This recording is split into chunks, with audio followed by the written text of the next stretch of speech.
नारद मुनि और विष्णु जी से जुड़ी कथा है। विष्णु जी ने नारद जी का घमंड तोड़ने के लिए अपनी माया से विश्वमोहिनी नाम की राजकुमारी का स्वयंवर आयोजित किया।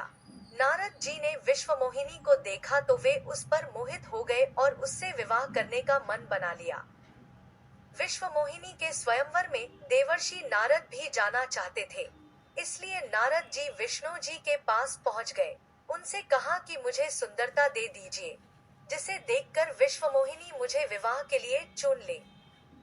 विष्णु जी ने नारद मुनि को वानर बना दिया। नारद जी ऐसे ही स्वयंवर में पहुंच गए। स्वयंवर शुरू हुआ तो विष्णु जी भी वहां पहुंच गए। विश्वमोहिनी ने नारद मुनि को नहीं, बल्कि विष्णु जी को चुन लिया और वरमाला पहना दी। नारद मुनि को मालूम हुआ कि विष्णु जी ने उनका चेहरा वानर की तरह बना दिया है। इस बात वे बहुत गुस्सा हो गए। गुस्से में उन्होंने विष्णु जी को शाप दे दिया, अपमान करने लगे।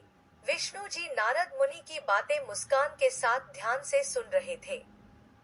नारद मुनि गुस्से में बोलते ही जा रहे थे।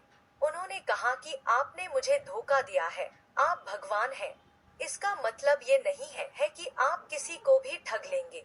आज आपकी वजह से मुझे स्त्री का वियोग सहना पड़ा है। मैं आपको शाप देता हूँ कि आपको भी स्त्री वियोग होगा। आपने मुझे बंदर का चेहरा दिया है तो एक दिन आपको बंदरों की मदद लेनी होगी। ये सारी बातें लक्ष्मी जी भी सुन रही थी।